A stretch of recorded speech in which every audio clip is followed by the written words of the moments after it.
सबका हार्दिक हार्दिक अभिनंदन है हमारे इस चैनल पर।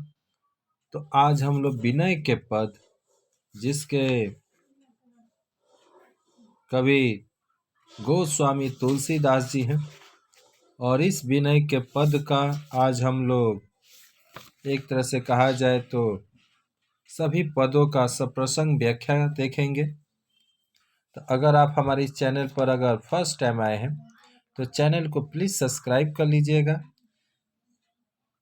साथ ही साथ बगल में जो बेल आइकन का बटन है उसको प्रेस कर दीजिए, ताकि एग्जाम से जुड़ा हुआ तथा आपके कक्षा से संबंधित विभिन्न विषयों का जो वीडियो है इस चैनल पर प्रोवाइड किया जाता है और उसकी जानकारी आप तक सबसे पहले पहुंच सके।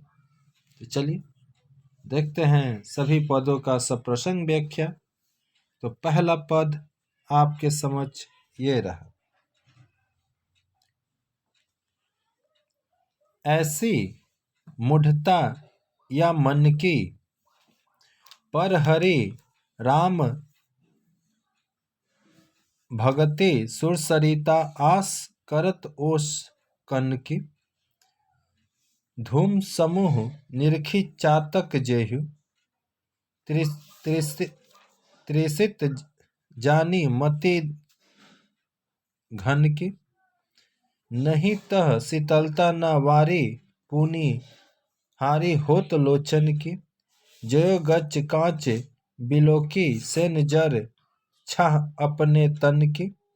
टूटत अति आतुर आहार बस, क्षति विसारी आनन की। कह लो कहो कुचाल कृपा निधि, जानत हो गति जन की। तुलसीदास प्रभु हरहु दुखद दुख करहु, लाज निज पन की। यहाँ पर आपको शब्दार्थ दिए गए हैं इस प्रथम पद का, जो कि इस पद को समझने में आपको बहुत ही सुविधा प्रदान करेगा। तो इस शब्दार्थ को आप लोग अपने कॉपी में उतार लीजिएगा। ठीक, चलिए हम लोग प्रसंग देखते हैं। तो इस पद में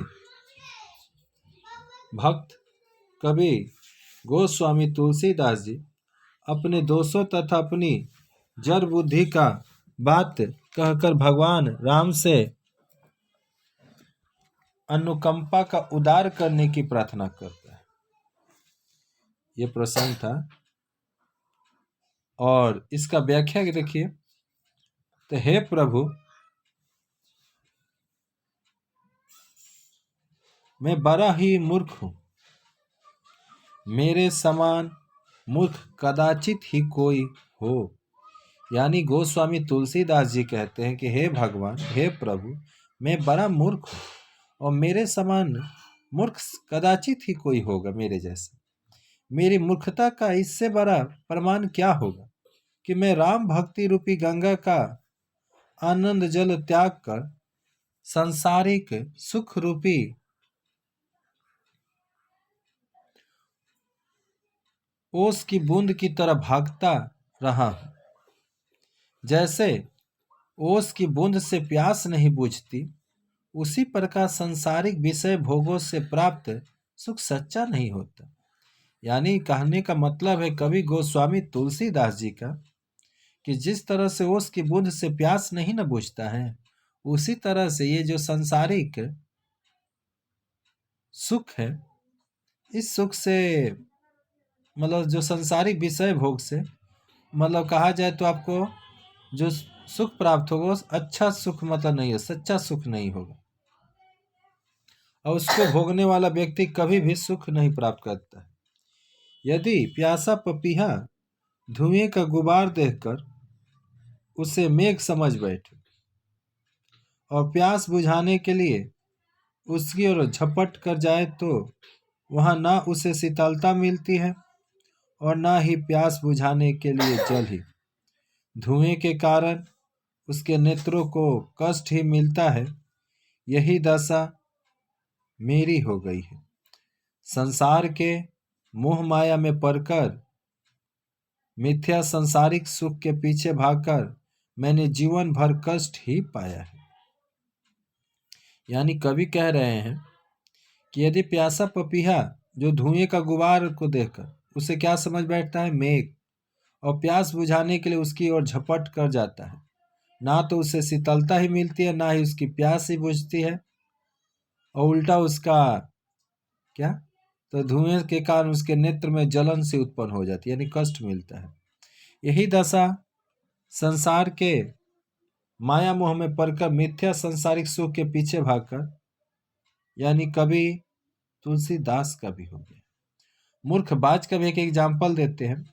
मूर्ख जो बाज होता है वो कांच से बने चमकीले फर्श में अपना ही प्रतिबिंब देखकर उसे दूसरा पक्षी समझ लेता है। यानी एक मूर्ख बाज है जो शीशे में अपना ही चेहरा को देखकर वो दूसरा पक्षी समझ बैठता है और उसको आहार प्राप्त करने के लिए उस पर बार बार प्रहार करता है और उसे अपना आहार समझकर यानी भूख मिटाने के लिए उस पर झपट कर चोंच से प्रहार करता है, पर इससे ना तो भोजन मिलता है और ना ही भूख शांत होता है, बल्कि उसकी चोंच टूट जाती है और उसे कष्ट होता है।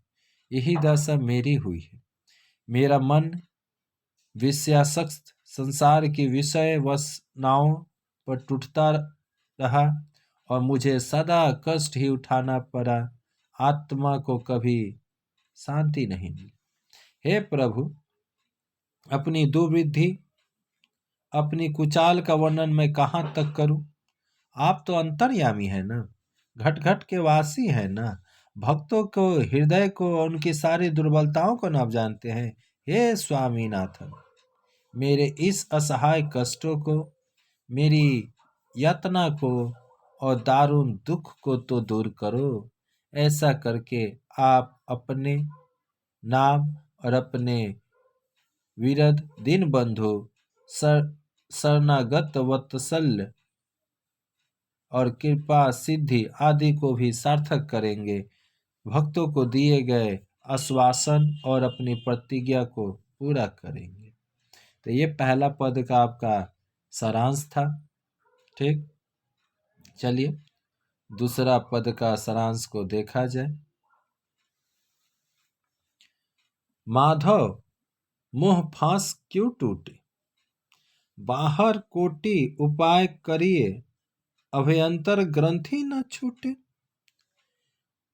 घृत पूरन कराह अंतर्गत शशि प्रतिबिंब दिखावे, ईंधन अनल लगाए कल्पसत ओसत नाश न पावे।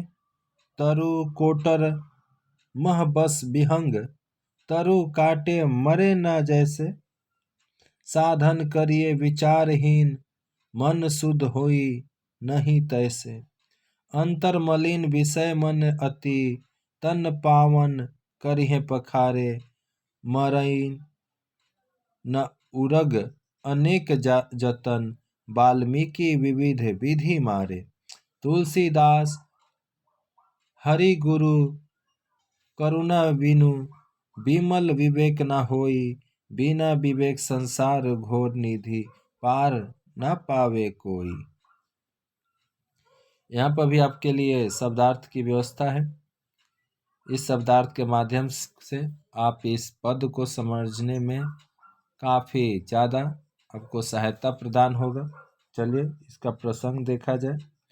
तो प्रस्तुत पद में गोस्वामी तुलसीदास जी किसी साधना से नहीं अपितु केवल हरि कृपा से ही मुक्ति प्राप्त होना तथा मुक्ति का साधन मानकर कहते हैं।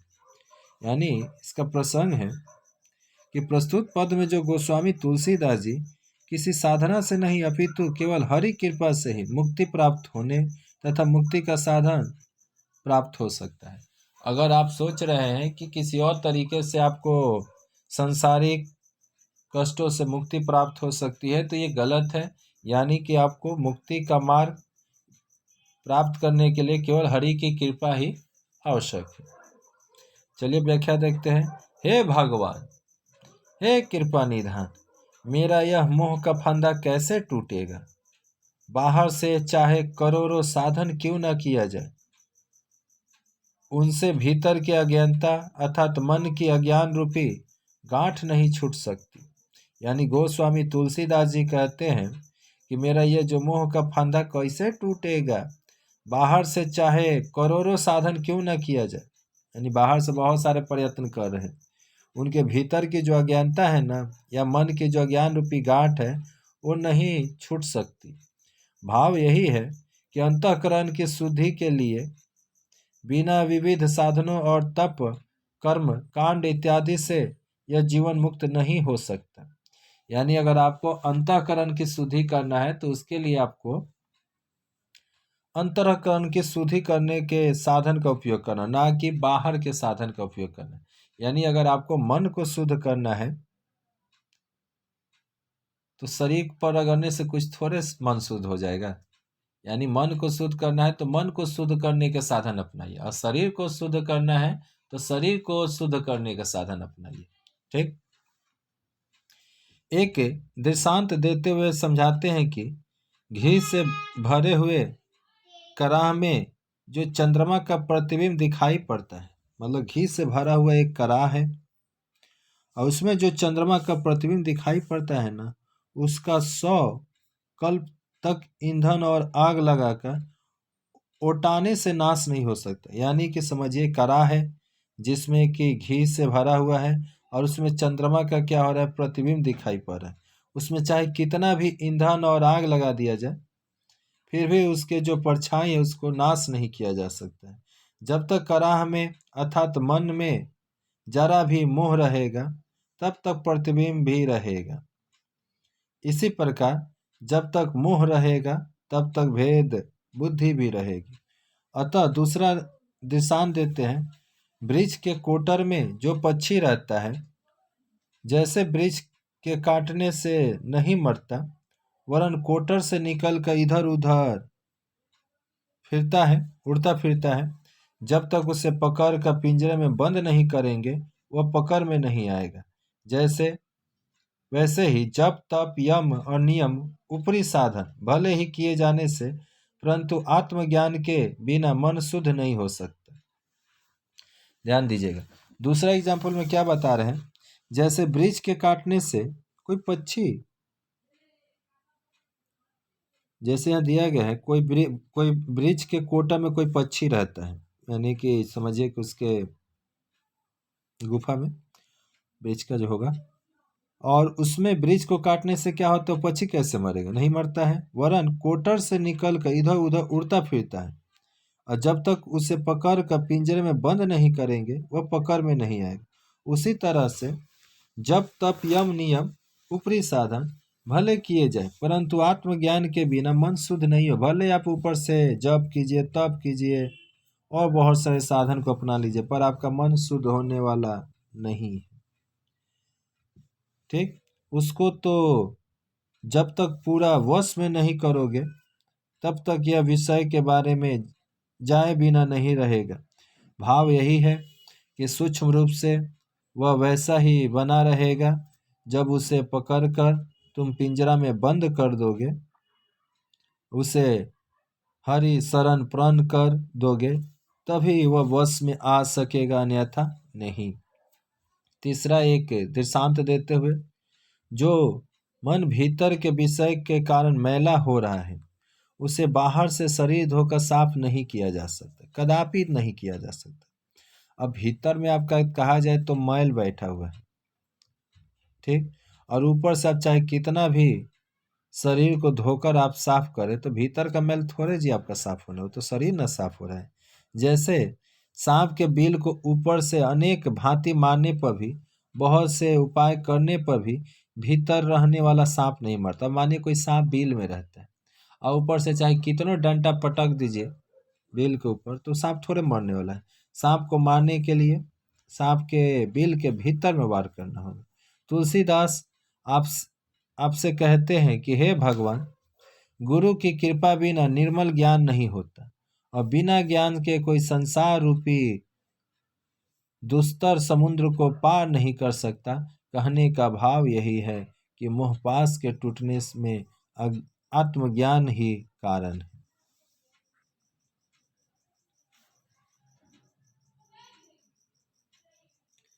आइए तीसरा पद को देखा जाए।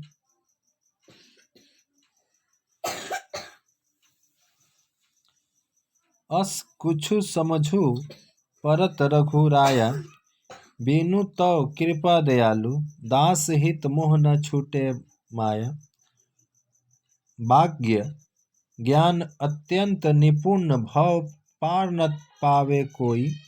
निसी गृह मध्य दीप की वातन, तम व्यतीत नहीं होई। जैसे कोई एक दिन दुखित अति, आसनहीन दुख पावे। चित्रकल्पतरु कामधेनु गृह, लिखे न विपत्ति नरसावे। षष्ठरस बहु प्रकार भोजन को, दिन अरु रैनी बखारे। बीनु बोले संतोष जनित सुख, खाई सोई पे जाने। जब लगी नहीं निज हदि प्रकाश, अरु विषय आस मन माही। तुलसीदास तबलगी जन जोनी भ्रमत, सपनेहु सुख नाही। प्रसंग देखिए। प्रस्तुत पद में गोस्वामी तुलसीदास जी पुस्तकीय ज्ञान से अज्ञान का विनाश और मुक्ति की प्राप्ति को निषेध करके ब्रह्म ज्ञान से ही मुक्ति प्राप्त करने का वर्णन करते हैं। हे रघुनाथ जी, मुझे तो कुछ ऐसा समझ पड़ता है कि हे दयालु, बिना तुम्हारी कृपा के ना तो मोह दूर होता है और ना ही माया। यह ध्रुवत सिद्धांत है। कोई मनुष्य मौखिक ज्ञान में अत्यंत निपुण होने से संसार सागर को पार नहीं कर सकता। कोई चाहे कितना ही क्यों ना मौखिक मतलब उसको सब रट्टा हो, फिर भी वो जो संसारिक रूप सागर है उसको तो पार नहीं कर सकता। रात के समय घर में दीपक की बातें करने से अंधकार का विनाश नहीं हुआ करता। अब रात है और उस रात के समय में घर में दीपक की बात कीजिए तो क्या हो जाएगा? मतलब कि रात अंधकार दूर हो जाएगा? नहीं। भाव ये है कि अंधेरा दूर होता है दीपक को जलाने से ना, दीपक जले तभी ना, बात करने से हो जाएगा।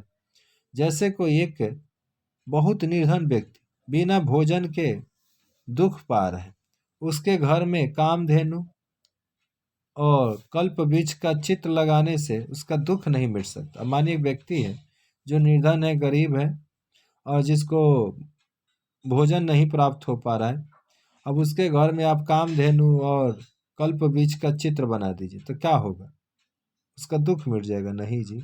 भाव यही है कि यदि कोई मनुष्य अज्ञानता से विषय वासना में लगा दिन दुखी हो रहा है तो उसका ज्ञान दूर करने के लिए उसे के घर में गणेश, सरस्वती आदि चित्र टांग दिए जाए तो क्या हो सकता है। वैसे ही यदि कोई अनेक प्रकार के षड्यंत्र व्यंजन का दिन रात वर्णन करते रहे तो क्या उससे उसकी भूख दूर हो जाती है? नहीं। यानी कोई अनेक प्रकार के षड्रस व्यंजन का दिन रात वर्णन करे, खाली बस खाने पीने की बात करे तो क्या होगा? उसकी भूख दूर हो सकती है? नहीं। भोजन करने का सुख तो उसे तभी मिलेगा जब वह भोजन के पदार्थों का नाम लिए बिना संतोषपूर्वक भर पेट भोजन कर ले। भाव यही है कि पाखंड करके ऊपर से भले ही राम नाम रटा करो, भीतर की तृप्ति तो तभी होगी जब निर्मल अंतकरण में आत्म ज्ञान होगा। तुलसीदास जी कहते हैं, जब तक अपने हृदय में आत्मबोध का ज्ञान नहीं होता और मन विषय सुख की आशा में डावाडोल होता रहता है, तब तक वह संसार के अनेक योनियों में यूं ही भटकता रहता है। उसे स्वप्न में वास्तविक सुख और ब्रह्मानंद प्राप्त न हो पाएंगे। चलिए चौथा पद को देखते हैं। कब हुक हो यहीं रहूंगो श्री रघुनाथ कृपालु, कृपा ते संत सुभाग गहोगो। जथा लाभ संतोष सदा, कहू सो कुछु न चाहोगो। पर हित निरंतर निरह निरत निरंतर, मन क्रम वचन नेम निभोगो, पुरुष वचन अति दुसत सत्रवन सुनी, तेति पावक न दहोगो, विगत मन सम शीतल मन, पर गुण नहीं दोष कहोगो, पर हरि देह जनित चिंता, दुख सुख समबुद्धि कहोगो। तुलसीदास प्रभु यही पथ रही, अविचल हरि भक्ति लहूंगो। इस पद में गोस्वामी तुलसीदास अपने जीवन चक्र संतों के समान बनाने का कामना करते हुए भगवान राम से प्रार्थना करते हैं कि कृपा करके उनका जीवन क्रम संतों के जैसा बना दे। व्याख्या में आते हैं, कभी मैं इस प्रकार का जीवन बिताता रह सकूंगा? क्या कभी ऐसा भी होगा कि मैं कृपामय श्री रघुनाथ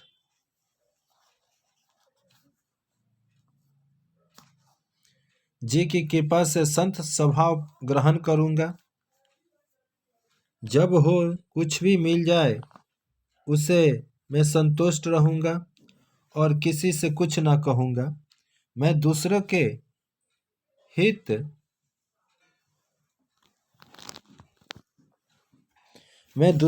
हित चिंतन में निरंतर लगा रहूंगा।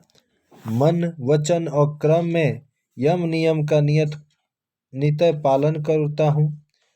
कानों से अतिशय कठोर और दुस्सह कटु वचनों को सुनकर भी मैं उससे उत्पन्न क्रोध गनि में नहीं जलूंगा। अभिमान से रहित होकर मैं समबुद्धि बनूंगा और मन को शांत रखूंगा। मैं सदा दूसरों का गुणानुवाद ही करूंगा, कभी भी दोष ग्रहण न करूंगा। शरीर जन्य समस्त चिंताएं त्याग में सुख दुख को समभाव से सहता रहूंगा। हे तुलसी, हे प्रभु, क्या ऐसे दृढ़ भाव से चलते हुए मैं कभी अविचल हरि भक्ति प्राप्त कर सकूंगा?